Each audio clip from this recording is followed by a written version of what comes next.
There's a level of strength in a man that doesn't look loud. It doesn't brag. It doesn't post online. It doesn't need validation. It's the kind of discipline that makes people whisper when you walk past, because they can feel something different about you. That's the kind of transformation this story is about. A transformation born from an ancient Japanese habit practiced by warriors, not for glory, not for image, but to confront the weakest version of themselves and rebuild from the inside out. And once you understand it, you'll never look at your own habits the same way again.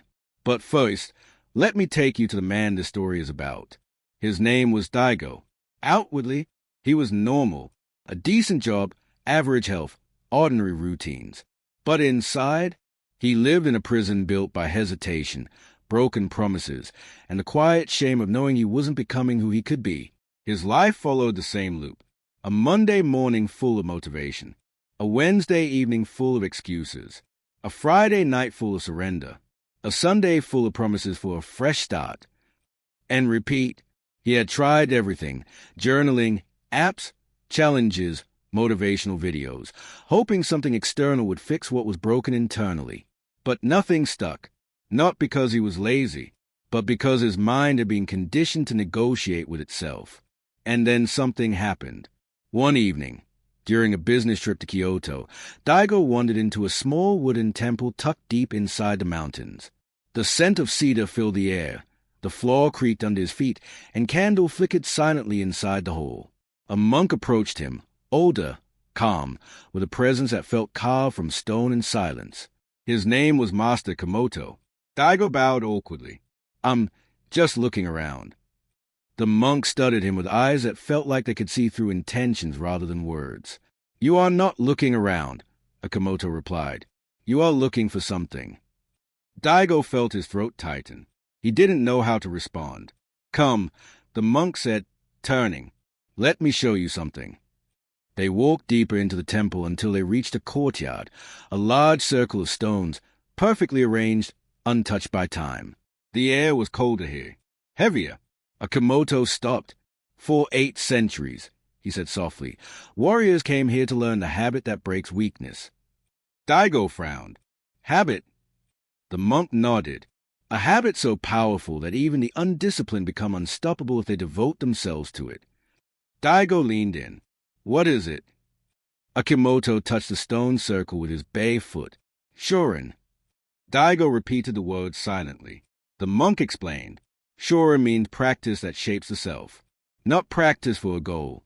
Not practice for achievement. Practice for identity. Daigo waited. Komoto continued. "Most people practice until they feel discomfort. Warriors practice until discomfort becomes irrelevant." He pointed to Daigo. "You fail because you allow your mind to participate in the decision. Warriors become disciplined because they remove the mind from the negotiation." Daigo blinked, confused. "I don't understand." The monk stepped closer. "That moment, right before you act, that tiny pause, that is where your weakness lives. That pause is the enemy." Daigo felt something in his chest tighten. He knew exactly what the monk meant. How many times had he paused before the gym? Before waking up? Before working? Before doing the very things he knew would make him better? Komoto walked to the center of the courtyard. You live inside that pause, and until you break it, you will never break your patterns. Daigo looked around the stone circle, suddenly aware that every object in the courtyard felt purposeful, like they had been placed for men stronger than him. The monk turned to him. "I will teach you the first stage of the habit, but understand this, you will not like it, and you may not even return tomorrow." Daigo squared his shoulders, trying to appear confident. "I'll come." Komoto smiled gently. "We shall see." He pointed to a wooden post standing in the corner, old, weathered, covered with dents from years of striking. "Hit it," the monk commanded. Daigo blinked. "With what?" "Your hand." Daigo stepped forward and struck it lightly. The monk shook his head. "Again." Daigo struck harder. "Again." Harder. "Again." Daigo winced. "What does this have to do with discipline?" Komoto replied calmly. "You are waiting for permission from your emotions. That is why your life has no momentum. You hit the post only when you feel ready. A warrior hits the post the moment he decides. Daigo swallowed. Again, the monk said. Daigo struck the wood. Again. Struck. Again. Daigo gritted his teeth and hit it until his knuckles burned. Akimoto finally stopped him. That pain you feel, he said quietly, that is the old version of you dying. Daigo stared at his hand, and for the first time in years, felt something ancient awaken inside him. Return tomorrow at dawn, the monk said, or do not return at all. Discipline does not negotiate. Daigo bowed and walked away from the courtyard with shaking hands, but a burning certainty in his chest. For the first time in his life, he had tasted what it felt like to act without hesitation, and he wanted more. Dawn arrived long before Daigo's mind felt ready for it. The air outside the mountain temple was icy, sharp enough to sting his skin. But something deeper pulled him forward, a feeling he couldn't name yet, only follow. His knuckles still throbbed from the previous day, but strangely, the pain made him feel alive in a way comfort never had. When he reached the courtyard, Master Akimoto was already waiting, sweeping fallen leaves with a wooden broom older than both of them combined. The monk didn't look up. You returned, Akimoto said. Daigo bowed. I said I would. Akimoto continued sweeping. Saying is easy. Returning is rare. He placed the broom aside and motioned toward the stone circle. Today, you will learn why men stay weak. Daigo inhaled deeply, bracing himself. Akimoto stepped into the circle and tapped the first stone with his foot. These stones represent the choices a man makes each day. Some are stable, some are uneven, some tremble under pressure. But the stones are not the problem. He pointed directly at Daigo's forehead. That is... Daigo nodded slowly, understanding growing like sunlight across a mountain ridge. The hesitation, he asked. Akimoto smiled faintly. You are beginning to see. He turned away and began walking around the circle, hands behind his back. Daigo, the monk said, a weak man believes his problem is lack of motivation. A confused man believes his problem is lack of clarity. But the warrior, he knows the truth. He stopped. Your problem is the moment before you begin. Daigo swallowed. There it was again, the same wound Akimoto kept pressing his finger into. The monk signaled toward the spiral of stones. Walk. Daigo stepped onto the first stone. It wobbled slightly under his foot. He moved to the second, then the third. Immediately, the familiar pause returned, a tightening in his chest, a voice whispering, Careful, slow down, think first. Akimoto watched him like a hawk. There, the monk said sharply. You felt it again. Daigo nodded, jaw clenched. The hesitation. Yes, Akimoto said, but do you know where it comes from? Daigo shook his head. Fear, Akimoto said. Not fear of danger, not fear of pain, fear of responsibility, fear of the man you must become if you stop hesitating. Daigo's breath caught. Akimoto continued. When you hesitate, you are clinging to the weaker version of yourself, the one who never grew, the one who survived by avoiding discomfort. Daigo stepped onto the next stone, but slower this time, more aware of the internal resistance. Akimoto stepped beside him. Every man has two selves, he said quietly.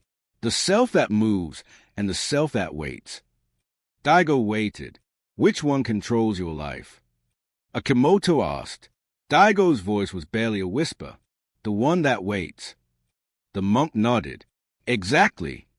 He pointed to the center of the spiral. Go there. Daigo made his way toward the center.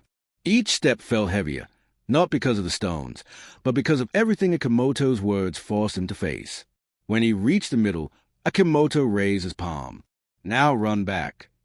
Daigo blinked. Run? Across these stones. Yes, Akimoto said, and every instinct in you will scream to slow down. That is the weakness we must kill. Daigo took a breath and began moving. Fast, unsteady, committed. His foot slipped on the third stone. He caught himself. The fifth stone wobbled. He forced through it. The eighth stone was so uneven he almost fell, but he pushed forward anyway. His heart pounded as he reached the edge, breathing heavy. Akamoto watched him closely. How did it feel? He asked. Like I was out of control, Daigo admitted. Akamoto nodded. Weak men fear losing control. Warriors fear losing momentum. Daigo felt those words carve themselves into his chest. The monk walked to the wooden post again. Now we move to the second part of your training. Daigo swallowed hard. His knuckles still ached, but he stepped forward anyway. Akamoto placed a wooden staff in Daigo's hand. Striking is easy, he said. Striking without hesitation is not. He positioned Daigo in front of the pillar. You will strike 10 times. But between each strike, you have only 1 heartbeat. Not 2, not 3, 1. Hesitate, and we begin again. Daigo nodded. Akamoto raised his hand. Begin. Daigo swung the staff. Thud. 1 heartbeat. Thud. 1 heartbeat. Thud. But on the 4th strike, there it was. The whisper. The slight pause. The small question. Is this too much? Should I rest? Should I slow? Akamoto instantly stepped forward. Stop. Daigo lowered the staff, panting. Again, Akamoto said. Daigo grit his teeth. Start it over. Thud. Thud. Thud. Thud. Thud. Hesitation. Again. Over and over. 10 strikes. Fail. Start again. 9 strikes. Fail. Start again. 7 strikes. Fail. Start again. Sweat dripped from Daigo's forehead. His arms shook. His breathing became ragged. Master, he gasped. Why is this so hard? Akamoto leaned in, eyes sharp. Because you've lived your entire life giving your mind too much time. He pointed to Daigo's chest. You do not have a discipline problem. You have a delay problem. Daigo felt the truth like a blade. Akamoto spoke again, softer now. The warrior's habit is this. Act before your doubt is born. Move before your fear wakes. Strike before your hesitation breathes. Daigo steadied himself, lifted the staff, exhaled. Thud. 1 heartbeat. Thud. 1 heartbeat. Thud. 1 heartbeat. He felt the hesitation rise. And for the first time, he outran it. He struck 10 times without pausing. Akamoto finally smiled. Good. Now you are beginning to become dangerous. Daigo dropped to one knee, exhausted but awakened. Akamoto placed a hand on his shoulder, a gesture rare for him. Return tomorrow, the monk said. What comes next is the hardest part. Daigo nodded, breath unsteady but spirit sharp. And Daigo, Akamoto added, Yes. Most men will never stand where you are standing now. Most men will never face themselves this directly. If someone hearing this story is in the same place you once were, perhaps it is time they stop waiting too. Daigo bowed deeply. Tomorrow wasn't just another lesson. Tomorrow was a breaking point. The day he would confront the last piece of the weakness he had carried his entire life. Daigo returned on the 3rd morning long before the temple bells rang. He didn't walk with confidence. He didn't walk with certainty. He walked with something deeper, a quiet readiness that only comes when a man has already suffered for his transformation and refuses to go backward. The courtyard was still cloaked in darkness when he arrived, but Master Komoto was already there, sitting in stillness like a statue carved by time. The monk's eyes opened the moment Daigo stepped onto the stone floor. You are early, Komoto said. Daigo bowed. I couldn't sleep. Komoto nodded. Good. Transformation rarely lets a man rest. He rose to his feet slowly, like he was lifting the weight of something unseen. Today, he said, you will face the final barrier that keeps men weak. Daigo braced himself. What is it? Komoto began walking toward the stone circle, motioning for Daigo to follow. The barrier, he said softly, is a version of yourself that refuses to die. Daigo's breath caught. He didn't fully understand, but he could feel the truth in those words. They reached the center of the courtyard. The training pillars stood in the corner, the spiral stones glowed faintly in the dawn light, and the carved line in the date, one he had not noticed before, rested right at the circle's edge. Komoto pointed to it. Do you see that line? Yes, Daigo said. That is the boundary between your older self and the man you are becoming. Daigo stepped closer. The line looked simple, unimpressive, just a mark in the date. Yet something in his chest tightened when he stared at it. Akimoto folded his hands. Daigo, every man has a moment when he must choose who he will be from this point forward. Not through words, not through promises, through action. Daigo waited. For warriors, Akimoto continued, that moment is crossing the line. Daigo looked up, confused. What happens when I cross it? Akimoto's expression darkened, not with anger, but with profound seriousness. When you cross, you are declaring that the previous version of you no longer has authority. Daigo swallowed. That simple explanation hit harder than anything the monk had said so far. That version of you, Akimoto continued, will try to negotiate, bargain, justify, and whisper reasons to return to your old patterns. But once you cross, you must not look back. Daigo nodded, but his heartbeat quickened. Something inside him resisted, as if the old version of himself sensed its death approaching. Akimoto stepped closer. Before we finish, there are 3 truths you must understand. Without them, crossing the line means nothing. Daigo steadied his breathing. Akimoto held up one finger. First, discipline is not built through intensity. It is built through identity. You do not practice to become disciplined. You practice so that discipline becomes who you are. Daigo felt those words settle in his bones. The monk held up a second finger. Second, weakness survives in the spaces between your actions. Every pause, every hesitation, every delay is where your old self grows strong again. This is why warriors train without gaps. Daigo nodded, jaw tight. And third, Akimoto lifted his final finger. Transformation requires a death. Daigo's pulse stopped for a moment. Akimoto continued. A death of the man who made excuses. A death of the man who waited. A death of the man who promised himself he'd change tomorrow.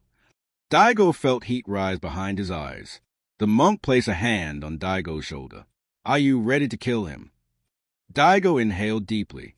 Yes. Akimoto stepped back, giving him space. Then you will complete the final test. Daigo clenched his fists. What must I do? Akimoto gestured toward the courtyard. You will repeat all 3 parts of your training, without hesitation, without negotiation, without pause. Daigo took a breath and began. He struck the wooden pillar 10 times. Thud, thud, thud. His knuckles burned, but he didn't stop. He ran the spiral stones, fast and unsteady. His feet nearly slipped, but his determination held. He returned to the center, chest heaving, muscles trembling. Akimoto watched silently, eyes sharp, presence heavy. Now, the monk said, face the line. Daigo walked toward it slowly. The dirt felt cold beneath his feet. The line looked simple, but it held centuries of warrior tradition behind it. Akimoto spoke, voice low but powerful. When you cross, you are not crossing for today. You are crossing for every tomorrow. Daigo's breath trembled. Akimoto continued. You are not crossing for motivation. You are crossing for identity. Daigo closed his eyes, and when he opened them again, his hesitation was gone. He stepped across the line, not with fear, not with doubt, not with a pause, but with the certainty of a man who had decided, deeply, finally, to never return to who he used to be. The courtyard felt different after the step, quieter, larger, sacred. Akimoto bowed slightly. Now, he said, speak your truth. Daigo swallowed. Who am I now? Akimoto gave a small smile. That is what you must answer. Daigo looked at his hands, bloody knuckles trembling with exhaustion and pride. I am a man who does not hesitate. Akimoto nodded. Good.